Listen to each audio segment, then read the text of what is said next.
Hello, beautiful people. How are we doing today? Welcome to Global Hack Week. Thank you for joining us.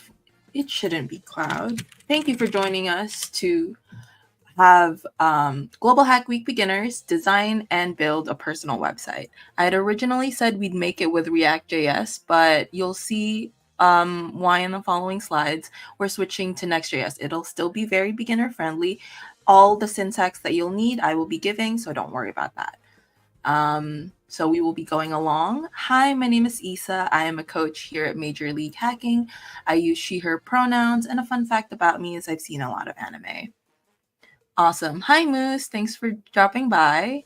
I love it when my audience is interactive. So leave your comments, questions, concerns, etc. in the chat. I will be keeping an eye out on them. Awesome. So going into our agenda for today, we will be setting up our environment. And while that is going, we will talk about the design, and then we will work on our front-end development and a bit of back-end development. Awesome. Hi, Darish. Hi, Green. Oh, Yoshi. Hi, Yoshi. So the prerequisites for today's project is going to be Node.js. So I am going to give these slides because everything that you'll need is a clickable link or a copyable text. That's there, and that's also on the screen. And we have Node.js as one of our prerequisites. So the recommended or current is 20.10.0. Go ahead and download that. If you don't already have one, the text editor that I personally recommend is VS Code, and the link is also clickable here. And something that would help if you already know it, but if you don't, it's also okay, is basic JavaScript syntax. Awesome. Hello, Evelyn. Hello, Ajax. Thank you for joining. And going into the difference between Next and React. If you saw on the title in the schedule, it said React, but I am switching to Next.js, which is a framework that is built on top of React, and it provides server-side rendering and static website generation. The TLDR of that is it's built on top of React, and it does a lot of the things that you would have to do manually if you did use React. So I would suggest, and even this screenshot from the official React documentation, the official website is promoting Next as the thing that you use if you want to make a React project. This is telling me that it's the industry standard and is what everyone else is using. So we'll go ahead and work using Next.js. I should have said Next on the title as well. Awesome. I see more people on the slides. Awesome. And on the next one, you will see that we will run this command, npx create next app latest. And then these are the questions that you will encounter, which we will demonstrate here. I'm going to open my GitHub folder and open my terminal. Oops. npx, oh, not that one, npx create next app at latest. I should probably zoom this in so everyone can see. Perfect. Awesome. Why would anyone choose to use React alone if something useful like Next exists? I think the answer is no one would anymore. That's why the website that says React is even telling people to use Next.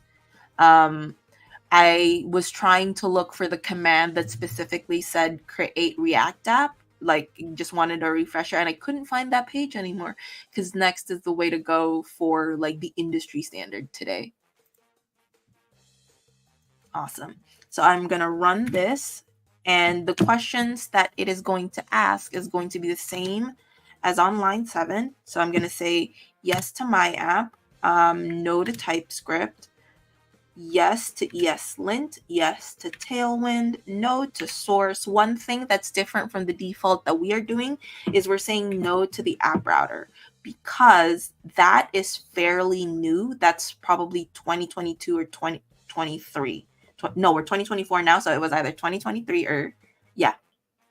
And because of that, the documentation isn't as robust. Like, not as many people have asked all the possible questions that you can find the answers on Stack Overflow or GitHub, etc. So in order to have all the debugging needs we have answered, we're going to say no to App Router. And then we're going to say no to customizing the default import alias.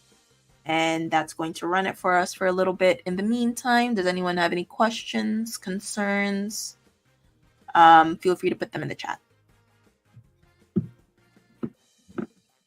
Also, make sure you have something to hydrate you while you're doing this workshop.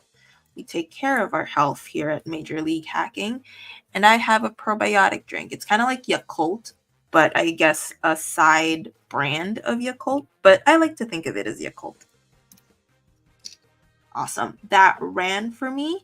And I now have my app, which I will CD into or change directory into. One way to do that, the easy way so that your terminal will automatically go into that folder, is to open it. But we can also use CD if we're using a terminal that is outside of VS Code. If you're using WSL or the terminal on your Mac. Awesome. We're going to open our terminal here. We're going to close this. And next up, we're going to talk about our folder structure. So here, as well as here on the slides, we have our node modules. This is the dependencies that we have. It gets downloaded. If you're not familiar with JavaScript projects, it gets downloaded, and the basic, the dependencies, the libraries that most web apps already use are already automatically downloaded for you. In Python, if you're more familiar with that, this is kind of like the Venn virtual environment. All of the other libraries that you're using within your project go in here. Next, we have the pages folder. Any file here that doesn't use the default names like index, document, app, if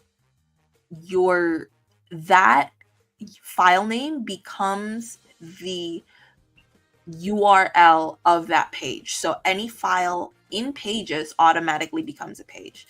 So if I want to say hello.js and I run my app, so the way that you run your next app is npm run dev. Oops. There, npm run dev. And then that's running. And now it's in localhost 3000. I'm going to click that link. And it brings me to, this is what you should expect to see when you run your next app. This is the default page. All the documentation that you need, templates, etc. are here. And this is telling you that you edit pages / the index file in the pages folder to get started. So we've got that here. And then this is a sneak peek into, if you haven't already gone through the GitHub Copilot workshop. So I'm going to use GitHub Copilot to quickly make a dummy Next.js app that says hello world. That way I don't have to write the syntax, but I'm still getting it done. So what's happening here, this you don't really need, but is good practice. Is it good practice if not everyone is already doing it? Okay, it's a little redundant. So you can say you import React, but because this is already a React app, it knows. So I've seen and I understand that not everyone needs to put this, but we'll leave it there for now, just so you get used to all the parts. So now we have a const and then an arrow function named hello. So the function is called hello. And this is what the function does. Return this component or this HTML snippet which if you've already made a web page in regular HTML, CSS before, should be fairly familiar. The rule here is there's only one div, like there's one overarching big tag, one div, one main, one section, etc. And everything else is inside that one wrapper. That is what the functional component returns. But if I say I put an H1 in here, sorry, typo, H1, it's going to complain because it must have one parent element. Awesome. So now that we have one parent element here, this div, we have hello world, it's compiled. Let's go here, and I'm going to add to my URL hello. Now I have hello world. What I am demonstrating here is that Next.js is doing things that in React you would have to manually install React Router and then put in the code for the React Router, make a whole page for that. Now all you have to do is put the right name in the right folder, and that turns into a page. So pretty cool tool, pretty easy. And now we are going into, are there any other folders that I haven't explained yet? API, anything here is automatically what is equivalent to Express.js in your React folders. So hello here, all of your API routes like the request and result, fetch requests, if you put it in here,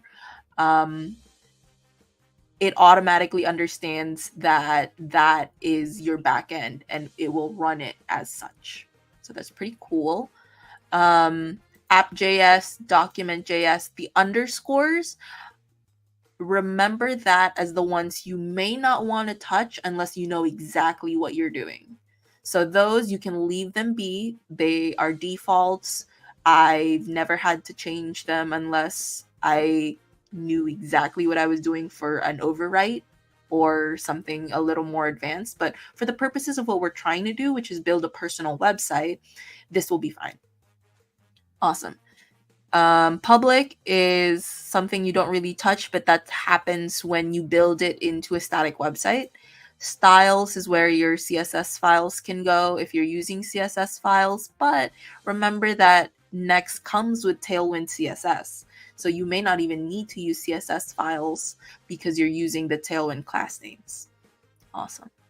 And then this is ESLint. This just says ESLint is the thing that checks kind of like your spelling or the syntax of your code. Gitignore is if you want to deploy it to GitHub, which files do you not want deployed with it? So one important thing with deploying JavaScript projects to GitHub, you don't want to include your dependencies because you usually only do that locally. Like everyone has their own copies. You don't pass around all of these dependencies between yourselves. So node modules, that first folder I mentioned, is in the gitignore as not pushed to the repository. And you'll notice that it's a grayer color than the other folders here. And then this is a configuration file for Next specifically. These two are the things that say that this is a Next project. Basically, package.json happens first, and it tells all the descriptors, etc., of your project, the scripts that'll run, the dependencies that you're using. And then even if you don't have node modules, as long as you have package.json, you will always know what dependencies you have. You'll always be able to recreate your project even if you don't have this extra bulky thing with you. Awesome. And that PostCSS is the Tailwind processor so that it knows what it can translate those class names into CSS styles. README, this is just the instructions to how to run it. If you want to read it, you can. And then the Tailwind configuration specifically for Tailwind CSS. Awesome.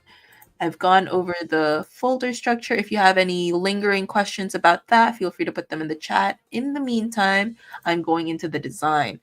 I had said that we are going to make a personal website today. So the way that we want to go about designing it is figuring out what do we need to make? What parts do we need to build? What things do we want to convey in our website? And the three things that I had narrowed it down to, like minimum viable product, the least you would want to say is something a little bit about yourself, who you are, what you do, how to find you on the internet, and then your experiences, if you've had internships, if you volunteered, if you've done a fellowship, things like that. And then finally, if you've made any projects. You'll see here that I broke down those three things into what they consist of so that we can create the components. So for example, our project section, our project component, this is something that we will repeat over and over for every single project. It's always going to have a title, the link, which is either going to be the repository or the dev post page. It's also going to have a short description, which I've described to be what your tech stack is, what the project does, and what you personally contributed to your project. That one I added because it's usually what recruiters ask when they hear about a group project during interviews and stuff. So if they're looking through your website as like a potential candidate, they'll want to know what you used, what the project was for, and what you personally did within the project. Awesome. And then finally, a screenshot or a video demo so that people can see, not just read what you made. Those things are going to be the same for your project section. So we can make a component that has those four properties, those four props, and then we'll just, every time we call this component, every time we use it, it'll have the same styles, it'll have the same properties, it'll have the same details, but it won't have the same details because that's the part that we will change. The way that we will go about it, which is going into the back end, is we're going to not exactly hard code because we're putting it in a single file, not within the code. So I wanted to make either an array or an object of what your projects are, what your experiences are, what fun facts you want to put in your about section. Maybe that's optional. The question mark is there, so in case we don't have enough time for it, it's just a reach goal. Awesome. So these components have repetitive sections and or specific functionalities, and that's why we're splitting them up. In our code, that would mean a separate file. So I'm going to delete this because that was just to demonstrate, and I'm going to make one component called project. So I am going to say, so JS is the JavaScript file ending. And if I do it this way, it's definitely going to turn into a page. But I know from the back in React that we have JSX, which is the React ending because it's both JavaScript and HTML. It's XT. Yeah, it's JSX. And by doing this file will not be, it won't be turned into a page, but it knows that it's a component. And I'm going to keep project.jsx here. And then when I'm ready, I'll import it into index.js. The reason why is so that all of my functionality isn't in this one page. I'm splitting them up to be modular. I see that Moose has to head out. Thank you for stopping by. This goes to him and everyone else. If you can't watch the video live, the recordings are either on Twitch VOD or on YouTube. I think I'll post the link at the end once it's finished if anyone needs it. But yeah, awesome. Going into project JSX, what we want to do is, okay, export default function, and then what we want to name this function is project. Thank you for finishing that for me. And then we have this curly brace. Oh, we have project, and then because it's a function, we're adding these parentheses and then the curly braces to denote the body of the function. And then we have this return, which is what wraps what functional component is going to be rendered. So now we have project right now, but we had said that we want to take in, what was that? We want to take in the title. Let's do this. I clicked on Alt Z so that the wrap, instead of having to scroll sideways, you can make it wrap so that it's all in one screen.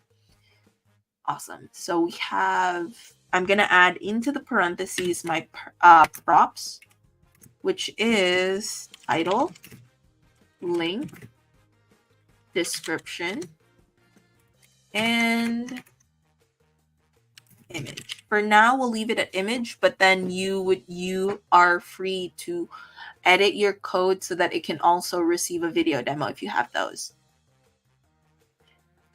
Let's see. Now, the way that you call those sections is with a curly brace. So this curly brace before the word says this is in JavaScript. So this whole curly braced section is in JavaScript, which means this title by itself is calling the variable title, which means what's the value of that title will be the text of your heading 2.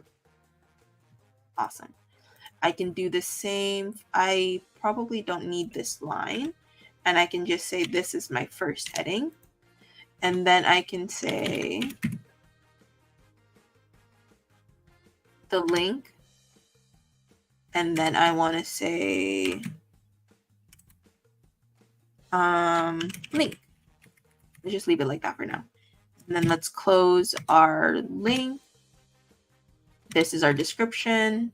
And image source is our image.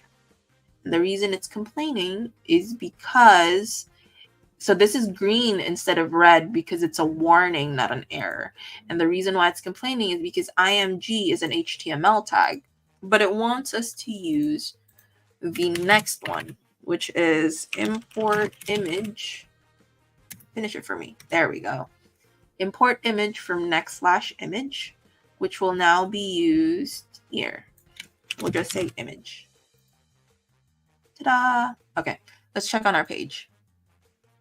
Hello no longer exists, so we have a 404, but let's go here because we haven't called project yet, and it's still this main thing. So we're going to delete this, add our big parent element, and we're going to call project. And if you spell project correctly and go here, you can auto-complete it with VS Code because it knows where project is and it'll give you that import line for you. Awesome. Let's see.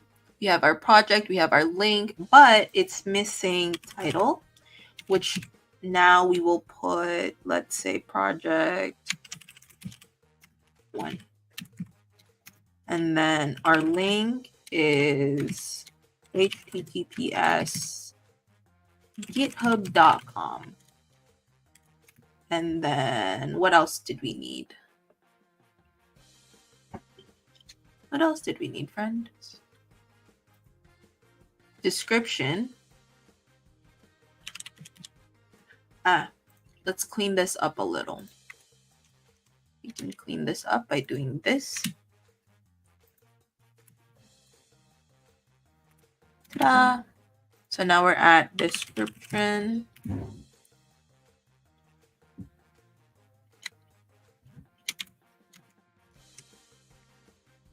And what's missing? Image. So I'm just gonna pick this image, SVG, maybe SVG.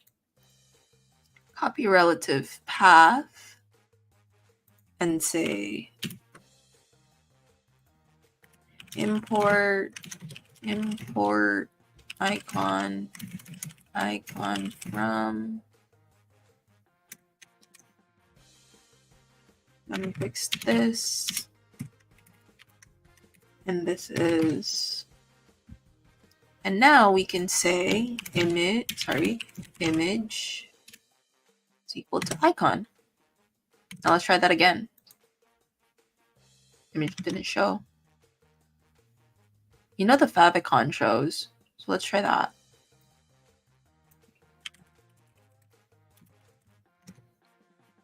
There. See, it shows. So now we have our project component, and now this is, check this. So if we do another project and then we say this is project 2 and this is another description of the project, we didn't have to redefine what a title, what a link, what a description was. It'll automatically have the same styling. So if we say project has class name text 2XL color blue 500. Text blue 500. There we go. Now, both times that I called project were changed during this one time that I styled title. That allows us to keep it modular and not so we don't have to repeat ourselves for everything that we do have to repeat. So we've got our project down, but the way that we are going to do our data, but we're not doing data yet. I'll show that later. We are now going into experience. That's right. Awesome. Split them up again. I'm going to add another page called experience.jsx.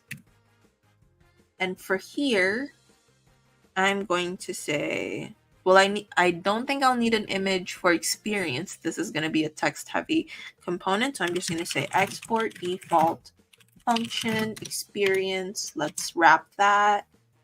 It auto-completed for me, but what I do need is title, company, location, location, year, responsibilities, and description. Oops. Which means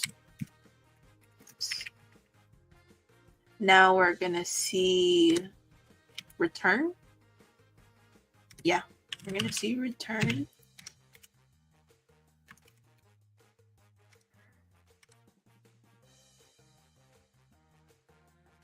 And then close it. Awesome. So what I did here, or what was auto-completed for me here, is we just put in the title, company, location, etc. in their own p tags. We're not styling them yet. I just want them to show up in our page. So we've got our experience down. Now we're going to call it in our index page. So we've got, not image, we had said experience, sorry, experience. I'm clicking the drop down so it'll fill my my import for me. And then we're going to say experience. We don't need a link. We need a company. Acme Inc. I don't even remember where that's from. We need year. No, we don't want to say year. We probably want to say dates so that anyone has the option to put how specific they want it to be. Because this, I can say 2020 to 2021, but I can also say June 2017 to July 2020. Something like that. So this will be entirely, that way the styling is dependent on the input instead of something that the variables have to take into account. So we were good. Title, company, dates. We don't have location. Not that. New York, New York. That's cool. Job dates. We had said responsibilities. And then this last one should be description. Acme Inc. was a company that did things. Truly understands me. And then we're going to close this. There we go. Closing div. Awesome. Let's check out our experience. You've got that down. Again, unstyled. And now going into our about, our final component. About.js x. Let's see.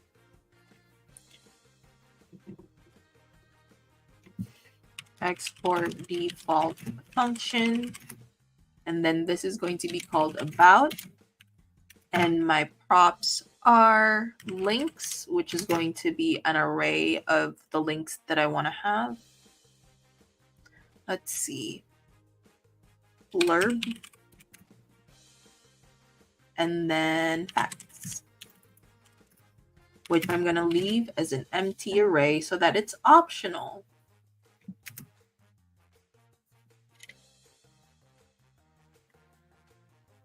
What are you complaining about? Signature declarations.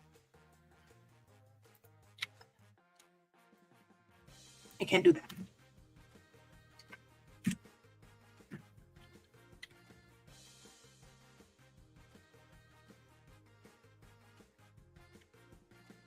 This is pretty right.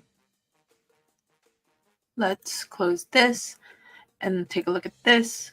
So now we have our about, we have our header, and then this is an unordered list where the links, so remember our curly brace says that anything inside it is JavaScript.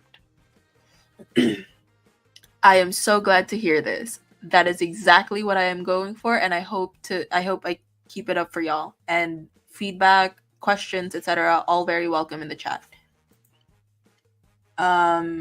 Going into, so links comes from this links, and I had said that I want that to be an array. Guess it heard me, or it understood me telepathically. And now links dot map is a function that says this array is mapped such that this is the arrow function syntax, where you can have two variables, link and index. So for every item in links, there is a link and there is an index. Index is automatically assumed as the incrementer, so it already knows, like, this will automatically increase every time. Link is the value of links, and then here we have the li key, because ESLint is the one that asks for keys, so that every item in your list has its own, is unique. So we've got our key as the index, or our index as the key, and now we have a link where the URL of that link is the href, and then the name of that link is the text. Which means I'll note down that link as the properties URL and name. So we'll have to remember that so that it matches backend. Now we have blurb here just as a paragraph tag. And then the same functionality of mapping what's in the array is happening here in facts, where the fact is the text and the index is the key, and then that is all wrapped by the unordered list. Awesome. So that's our about. Let's check if it works. We'll go to index, and then we'll go below experience, and we'll call about. And because I did the drop down, it automatically added about here. But if you don't have it, these are what we've used so far. I'm going to check it here. It's complaining because links is empty, which means in order to check our, about, so let's go to links, links. This is going to be, let's keep this clean. In API, I'm going to make a file called data.json. A JSON is JavaScript object notation. Oh, I got that.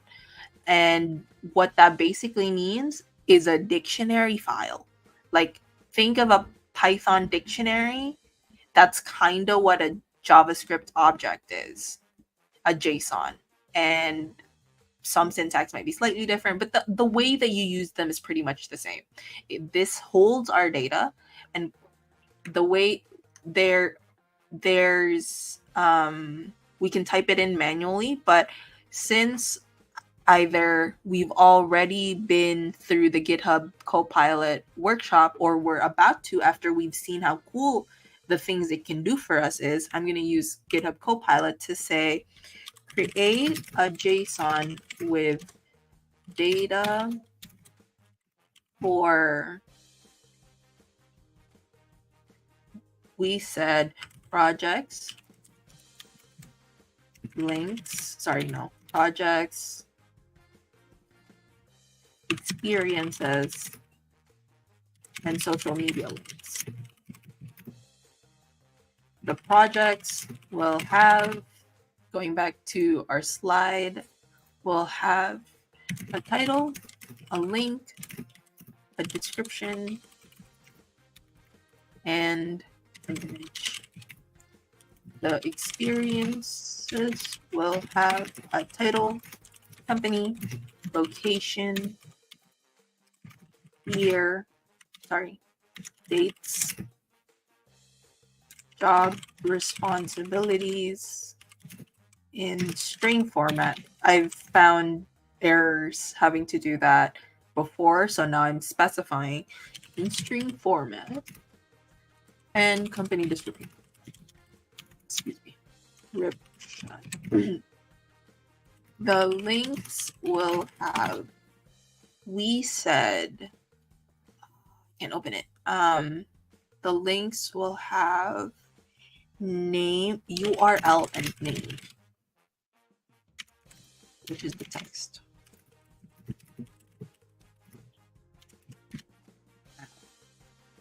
So now we got projects. So this, if you go through, I totally forgot that the slides were here. I did them over. So here in our data.json, I put the syntax of like curly brace, projects, and then it's an array of objects inside it. So we'll have square braces here, square brackets here, and then an object inside, and then you comma, and then you have another one, and then you comma, and then another one, like, and so. So the order of it is you have the big overarching curly braces, and then you have the categories, category, and then that is an array of objects. Like that. Probably shouldn't have put it there.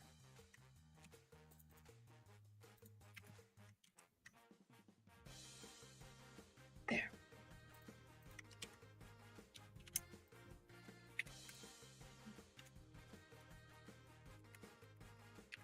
Awesome. So that is how the curly braces show. I use GitHub Copilot to build my dummy data, and I'm going to accept it. And I'm going to see, let's just call these links.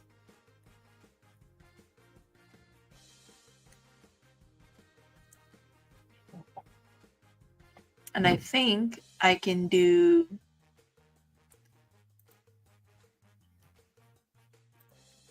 import data from data.json, but I don't think it's double dot. I think it's pages.api data. Okay. And now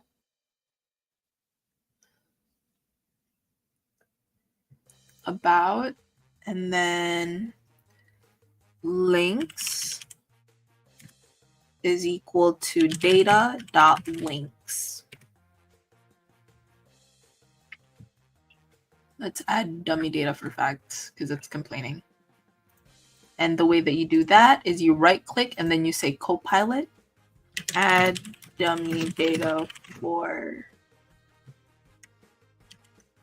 facts.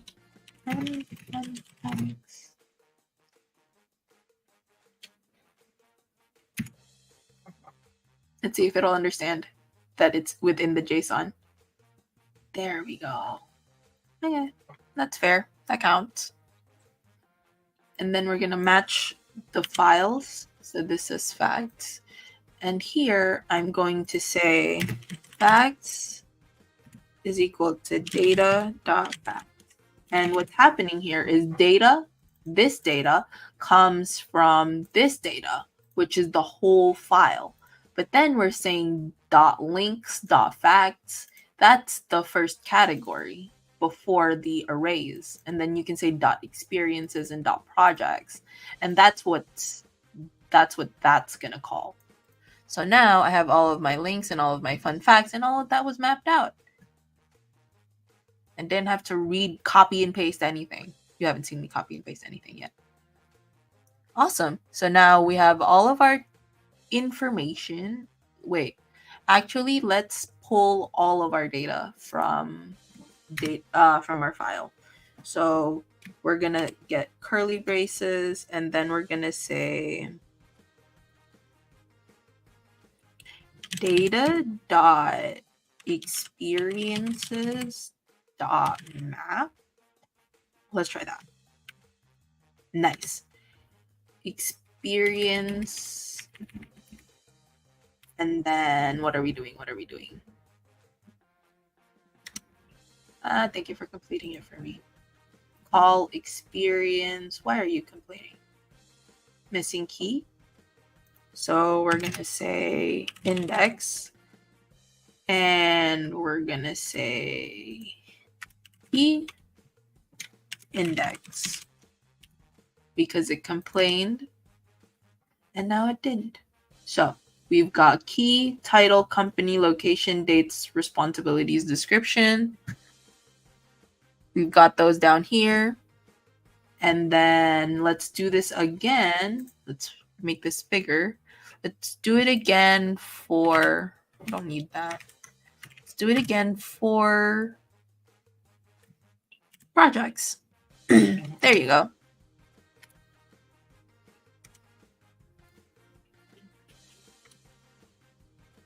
Awesome.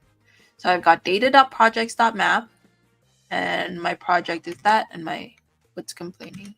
The width. I see.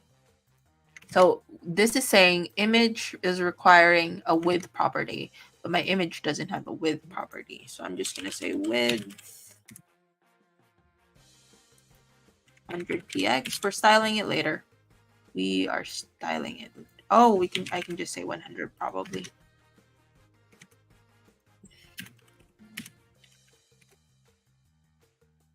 Invalid source. Because image is not there, and if I go to project,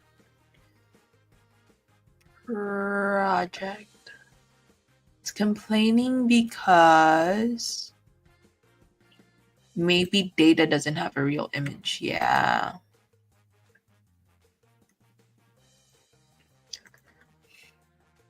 Unsplash. Copy image address.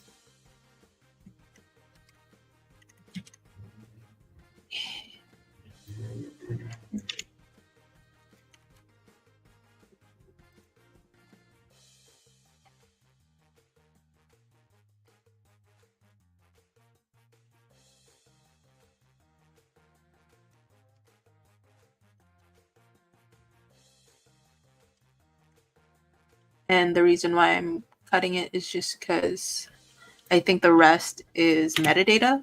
So I think just to get the image, that's all I need. Let's try this again.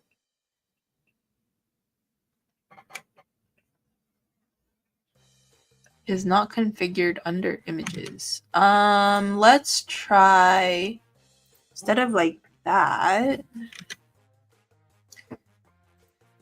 I'm gonna look at image source from URL Next.js. Let's try this.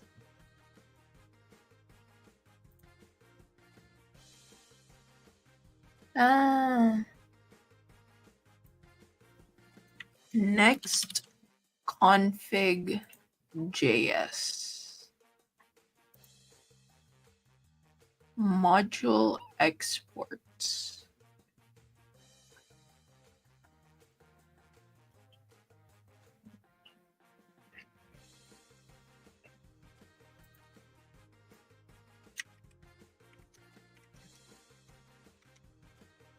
Let's see if that worked.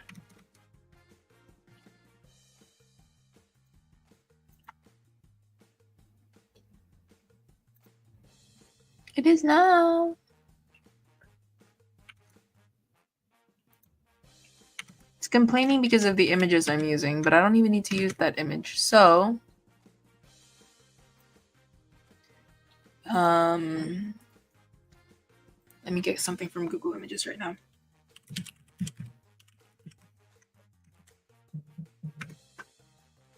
Actually, we're trying to make a personal website here.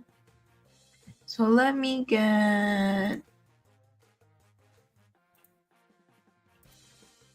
copy image address.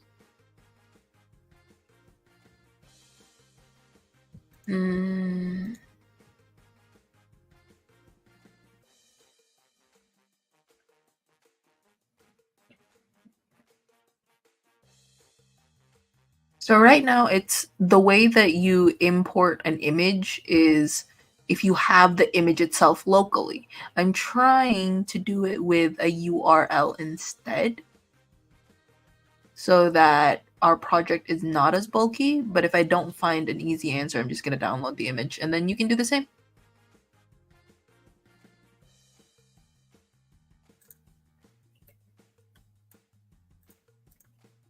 Save image as. And we're going to GitHub. This project is my app. And we're going to public maybe.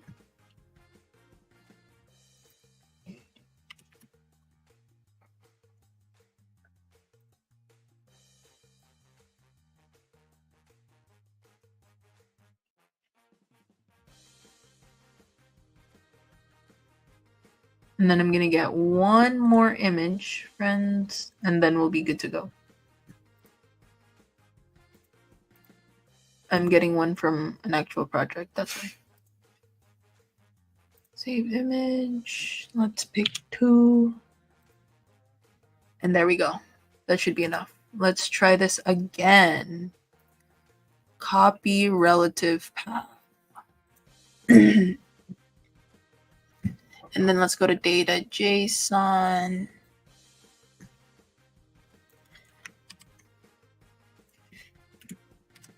So this is going to public from index.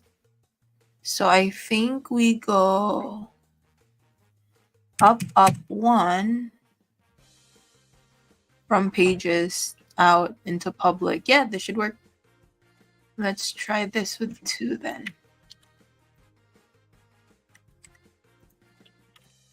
Try this.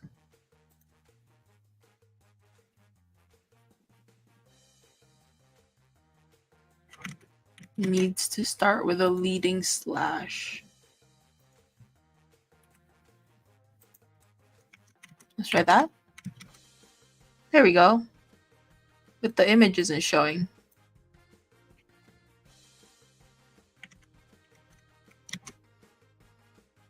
Why?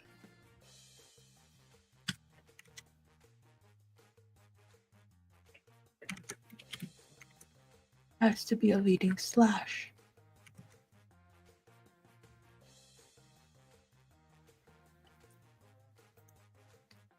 But the image isn't showing. What's wrong, friends?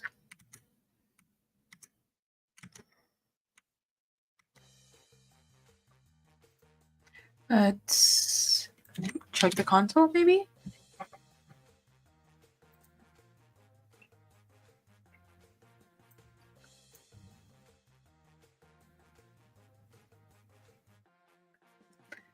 It thinks it's a URL. So it's not going where I want it to go. So what can we do?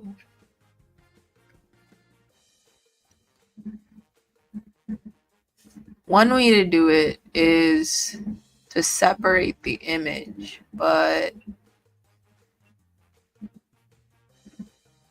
because you can do it this way. Import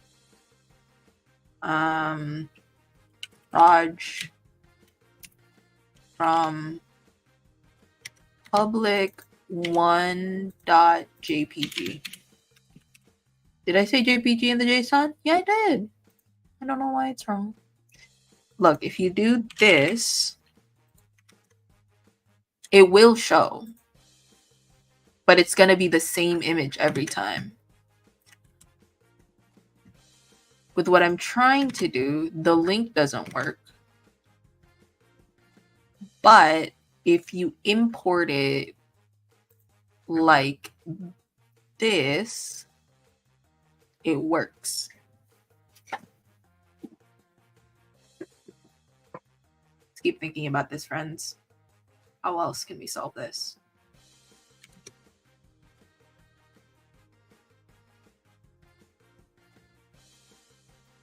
Why don't we try and React import image from path? Yeah, so that's the way we would do that is like this, right?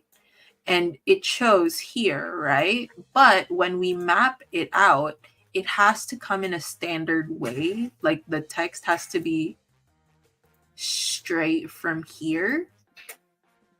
And the way that we do that is not as straightforward when we're mapping out our projects. If they're manually done like this, Nightcoder's example would work.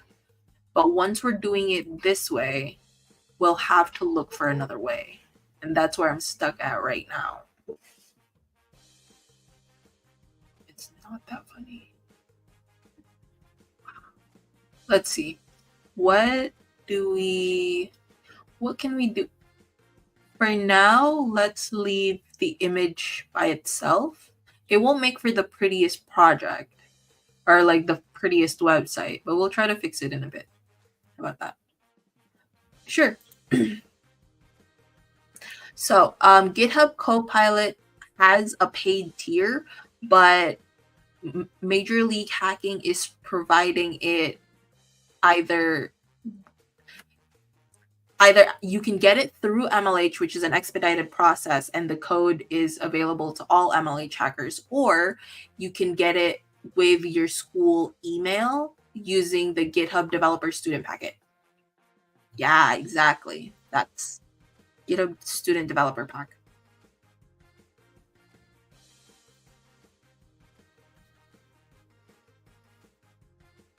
We would. I don't think we would be promoting it if not everyone had access to it. So we just want to make sure y'all have access to GitHub Copilot.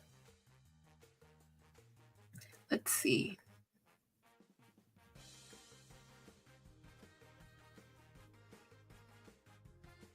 Let's look through our page now. So let's try to make this a little more substantial. Now that we have all of our components ready, and that was pretty fast, now we want to style it in a way that we will be happy. If you're not a student anymore, I know hackkey.ac/hack should be. Let's try this.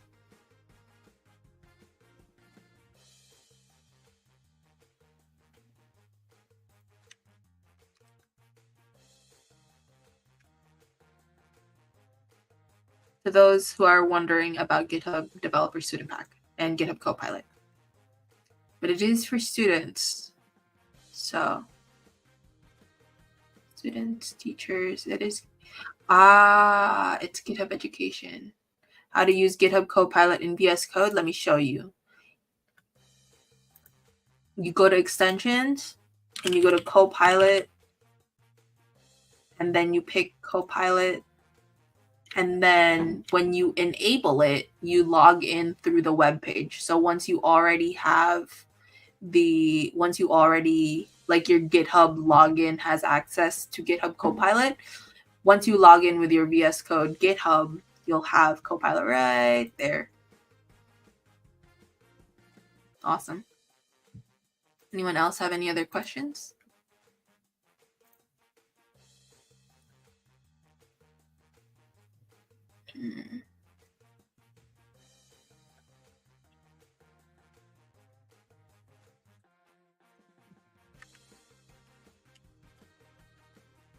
Let's see. Font blurb.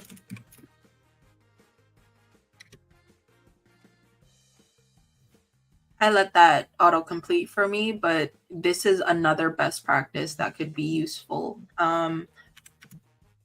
I put the blurb in a variable, and then I'm just going to call that in my code so that my content is not in my code. So I got my blurb here for my about, because the first thing that my page should start with is who I am. And then we already have our links. Let's add more to those links.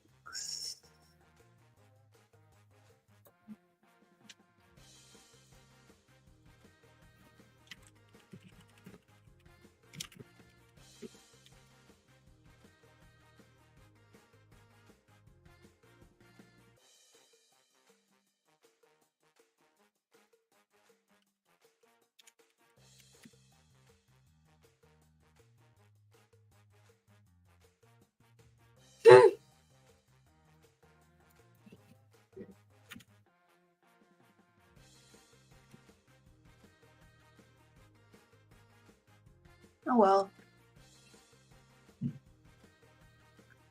It was supposed to be fun facts about you as the individual. Let me get my own dummy.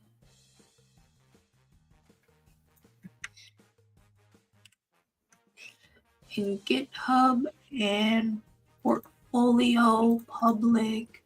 I think it's in scripts. Yes. This is a personal project of mine, and I put my fun facts in here. See? These are fun facts.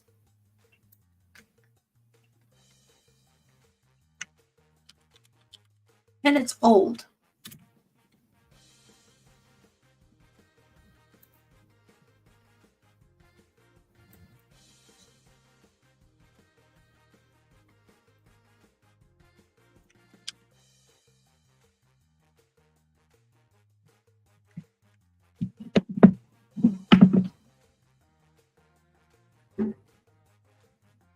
They have to be double quotes. Okay. I'm going to convert these to double quotes.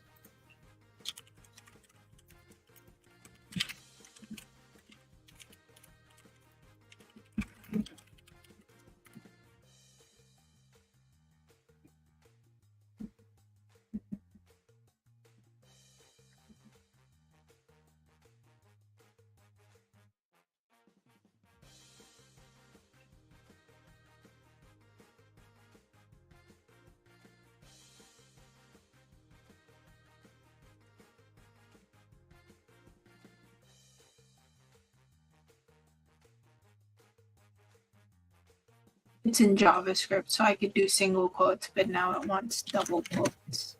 Gosh. Okay, let's try this, friends.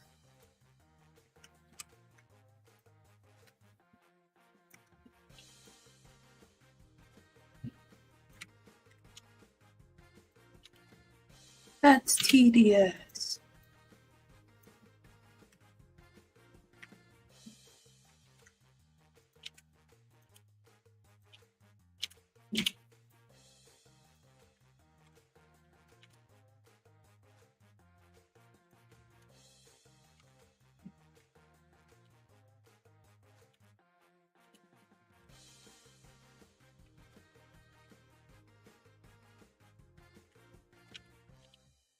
And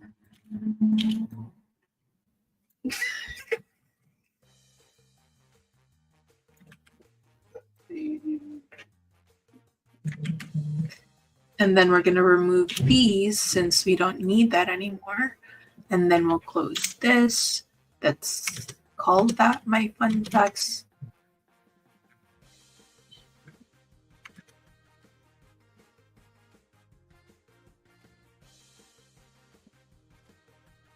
At the project folder. Let's try that. Okay.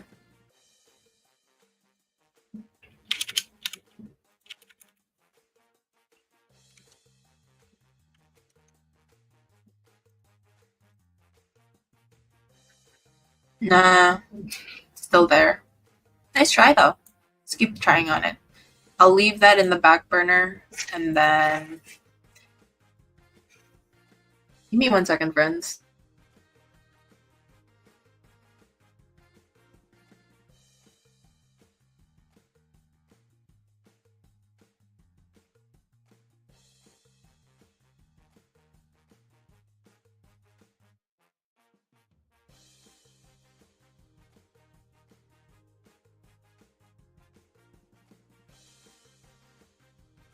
All right, friends, maybe try the single dot didn't work. It wants the leading slash and then folder hierarchy, you betcha. Let's close all our open editors. That's my folder. There, you probably need to see that. Okay, that's what you need. Isn't a valid image. The requested resource isn't a valid image. Receive text HTML. It thinks it's text, not an image URL. It wants the actual image itself to be returned to it. Which means we'd probably, it's not possible, but we'd have to have it imported already here and then go in there. So image is not something that we can map out, is what this is telling me. So we'll leave that alone for now. Make sure all of our other functionalities are set before we do that. We'll come back to it.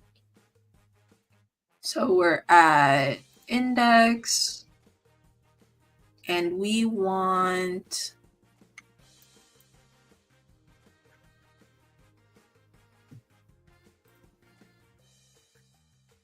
our about blurb is equal to blurb facts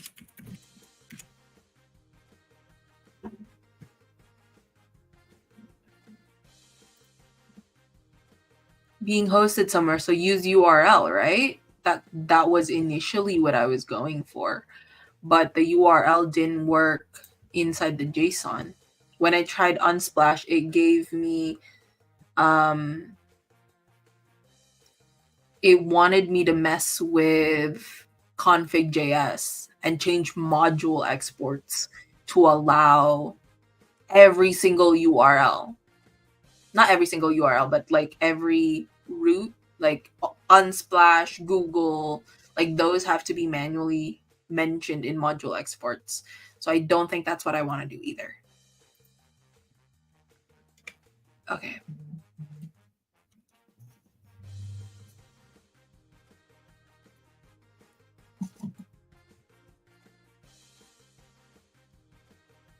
We've got our blurb. Oh. Now let's start styling things. Or my about.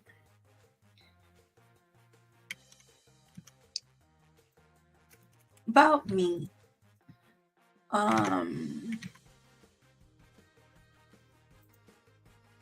Maybe start with the blurb. And then if you want to find me elsewhere, check these links. And then here's some fun facts about me.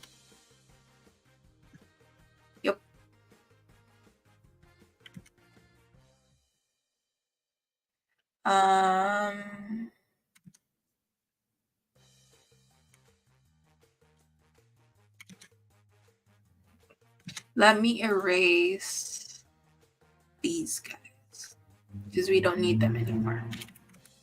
So now we have our about, our experiences, and our projects.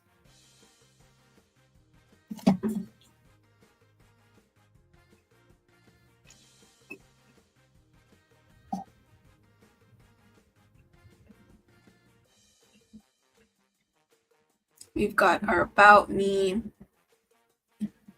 Oh, let's add margins and paddings. So in the about, this div should have class name, let's say with, what's 50%? Sorry, Tailwind.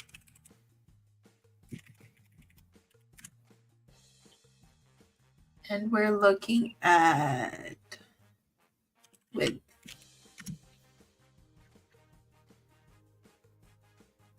1/2. Yeah, why didn't I think of that? No, but maybe closer to 80%, 4/5. Let's try that. With 4/5, flex row. No, it's column. We're going that way. We don't need it.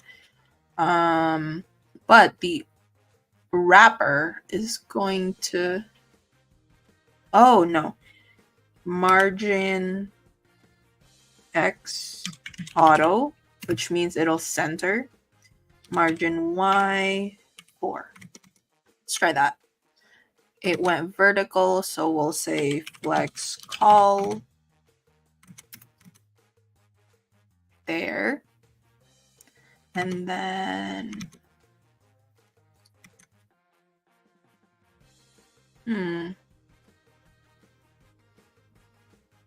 how do you say space between? No, but you can't do that vertically. I'm trying to add more spaces in between them, but not manually.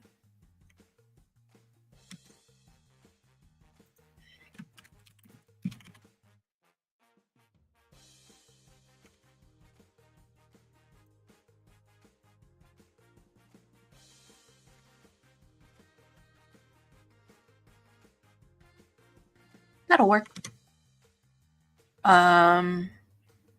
So that's styled enough. Let me see if we want to pick a font. Fonts are pretty complicated with Next, so let's go ahead and do that.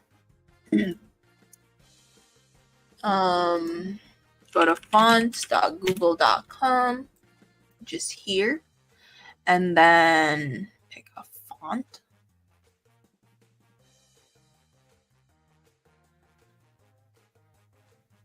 Maybe Salsa. And the syntax for that is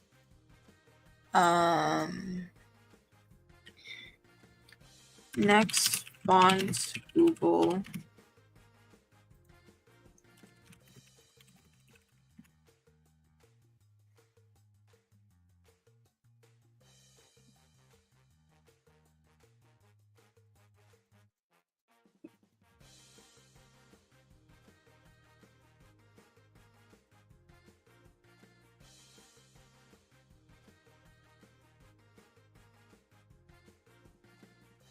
Sorry, friends, crashed a little. Let's try that. I'm looking for next fonts Google. Font optimization. This is what I'm looking for. Let's see. Import Salsa from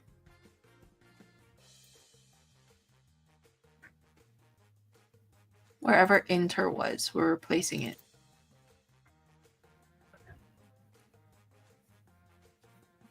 Salsa.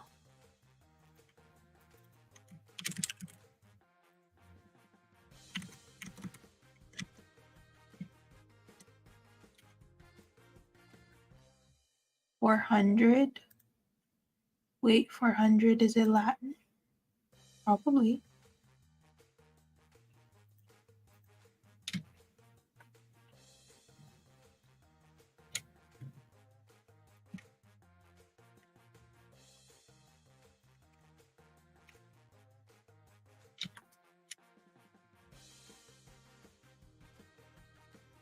Salsa, and then how do I use it? Last name, salsa, class name. Let's see if that worked, friends. We're gonna close this font, and then this one. The fonts have shown. We are good. It's not the most readable, but we'll take it. Inter came up in the starter code. It's their default font. I changed Inter to Salsa to change the font, but the Inter was reflected on the default page, so I added this Salsa class name to my root parent div. So we're good there. Now let's go to experience.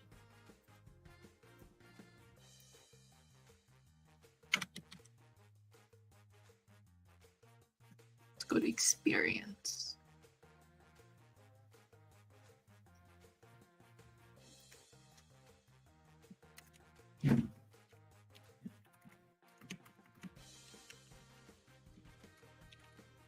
I wanted to add them all in the same line to make it less bulky.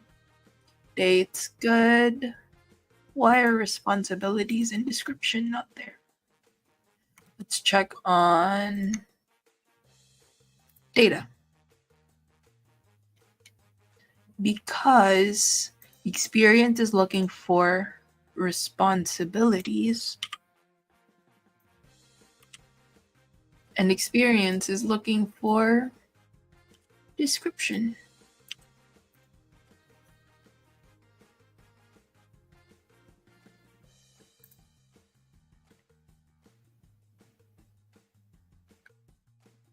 And then I'm going to put space here.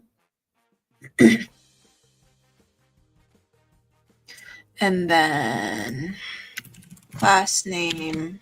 Yeah. We're going to say border solid, border blue, 200. And then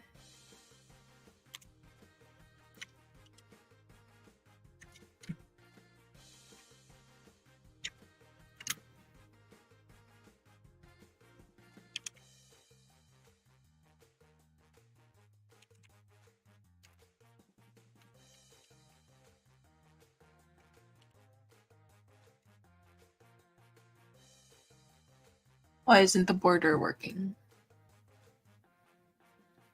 Let's look here and see what border I saw. All right. Border solid, border.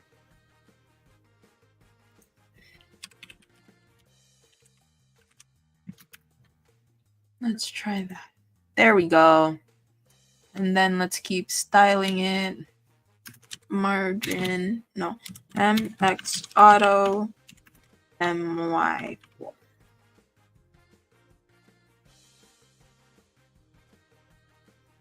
P2. Okay. Rounded LG. Okay.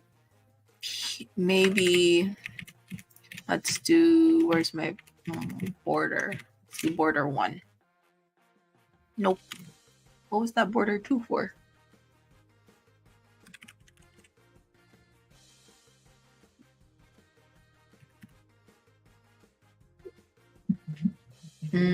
So border by itself is going to be what I need.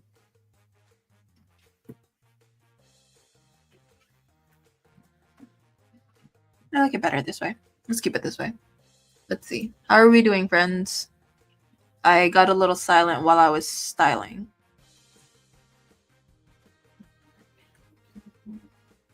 experience 1, experience 2, and then for project, I think I can copy the same thing.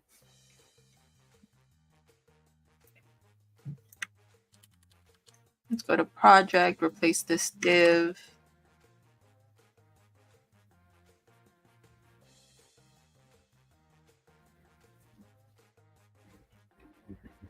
What? Oh, okay.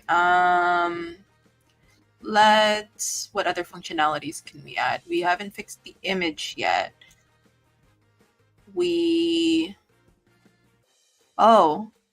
I had already made the text. Where is it?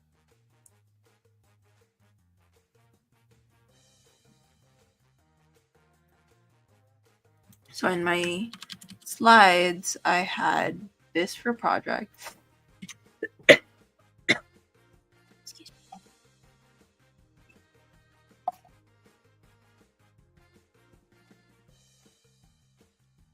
Before the return.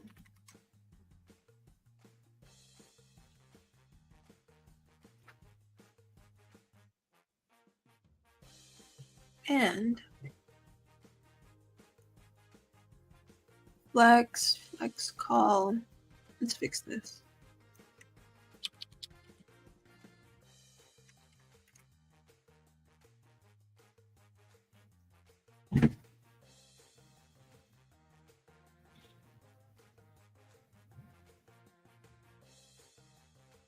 I wanted the images to be next to each other until they weren't, or until the screen was small, which is how we do the responsive design. So if you look here, this is where you get the example of a responsive design. MD, this is probably very small on your screens. So here we have MD width is 1/2. MD padding left is like this. But on a full screen, sorry, where is an example of this?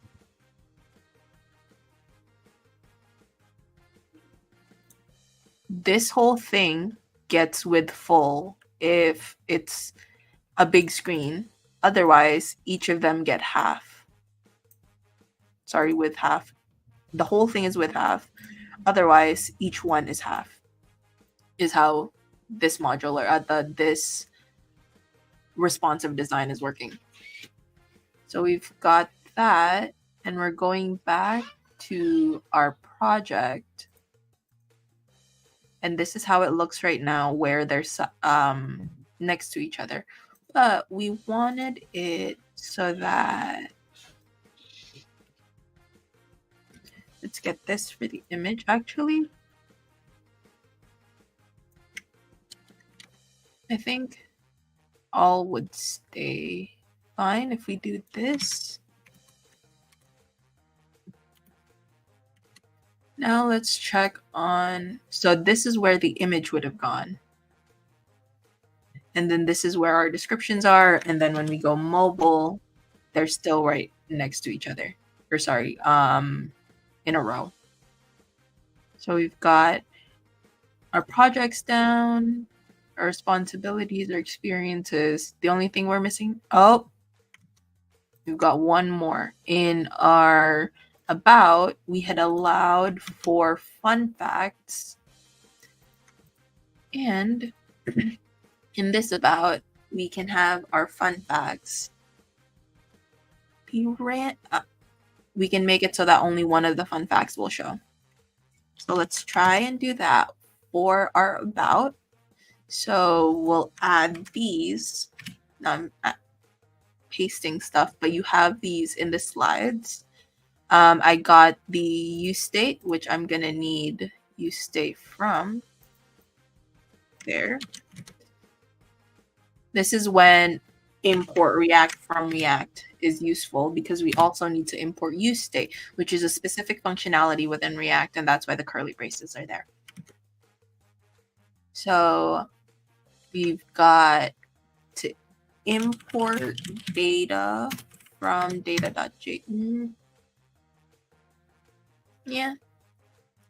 So we'll go to data.facts.map.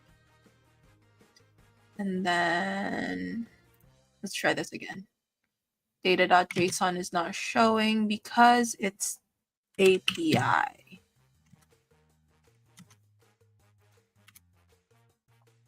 There we go. And it's still only showing one. So let's try this differently.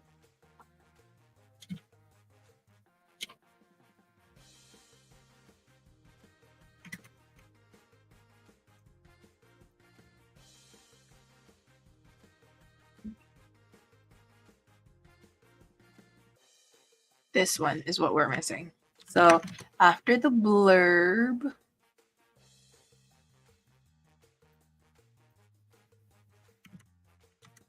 we're going to remove this.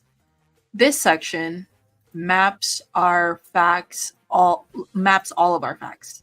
But what we can do instead is only show one at a time.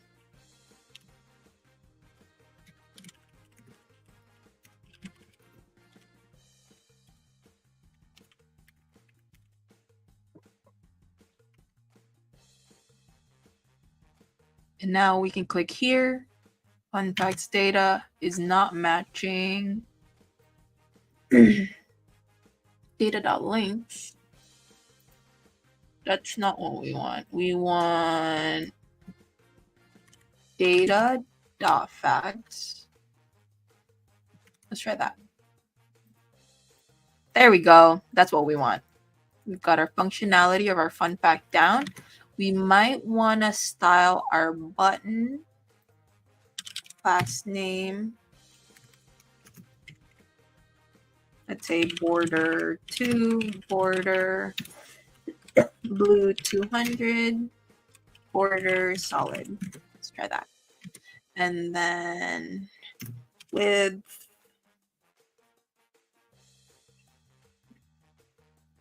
one-fourth. There. And then radius LG, which will make it rounded. Sorry, rounded LG. Sorry. All right. So we've got all of that down except for images.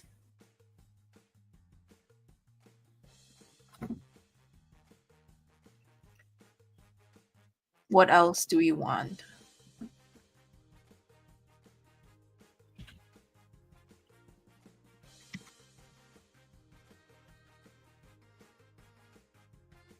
Now you can edit data.json for your projects, for your experiences, any links that you have. So let this be GitHub. This could be dev post. You could have LinkedIn. Isn't the border supposed to be blue? How would you center the button over the other divs? So the pink that you saw comes from this, which I copy pasted, and it is fuchsia, so there's nothing wrong there. And then this is very, very light blue. So if we zoom all the way, that's a very, very light blue.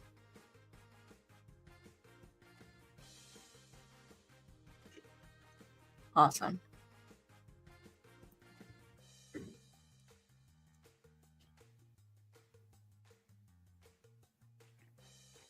Then we have our link here, our link here. We could also have, oh, let me show you how you change the hover styles. I like that.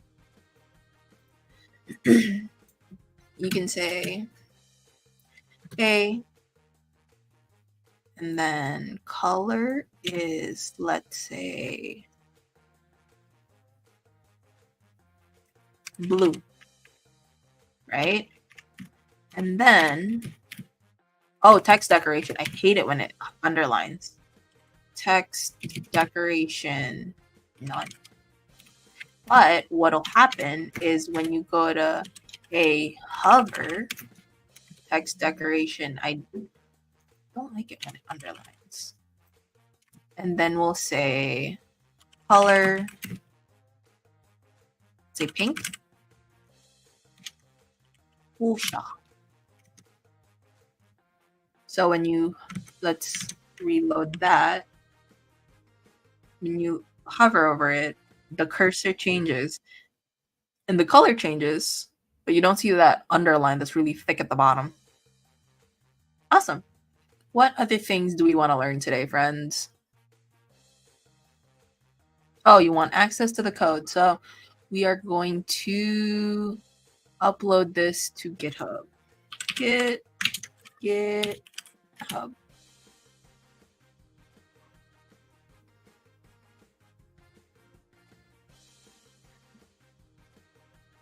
Oh, there's that too. The slides have the code, but I'll make a final repo with all the final code.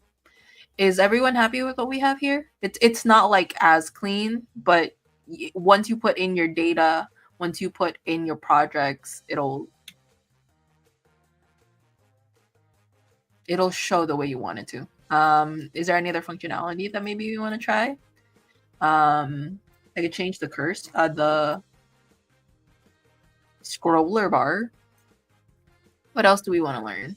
Is there anything else?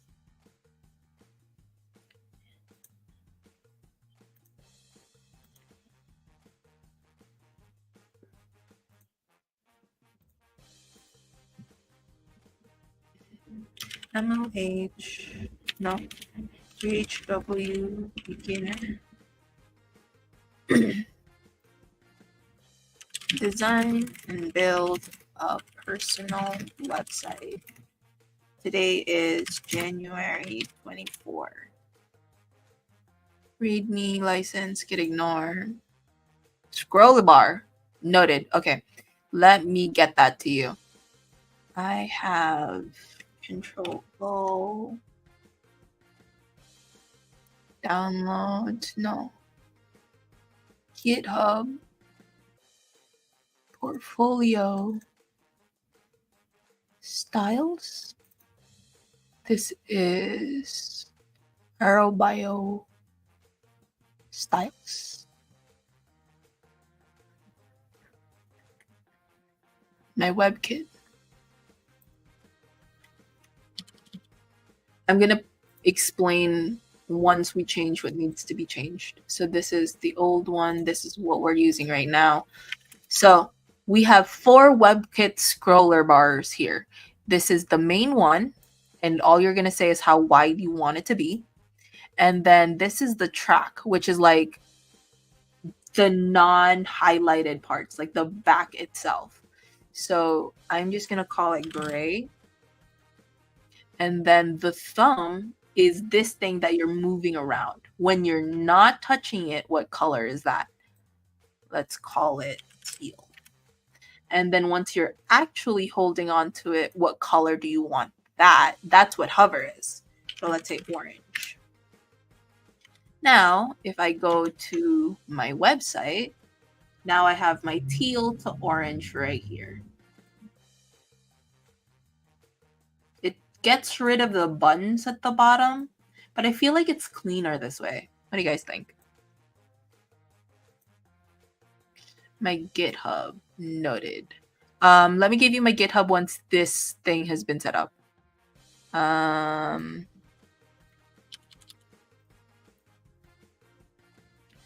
Let's see.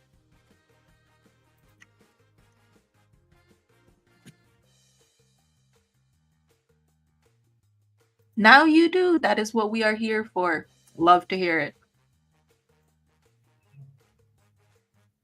Okay. So we've got that. Let's reload this page to see if everyone has access to my code now. Nice, nice, nice. And then let me copy this and send it to the chat. And now you have access to my GitHub and this repo. Have fun. Okay. Final wrap up, questions, concerns, etc.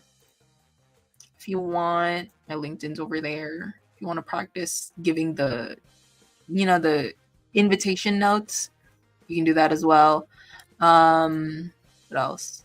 Will I get to watch this video as a yes? So that I did say I'd give you that link once we're done.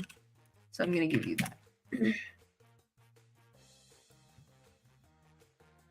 Let's see. Major League Hacking. Oh, there I am. Let's see. Share. Copy. And then that is an answer to the if you want to watch it after. If you're already ready to rewind, this is the link that you need. Thank you so much for stopping by. I hope you enjoyed. I hope you learned.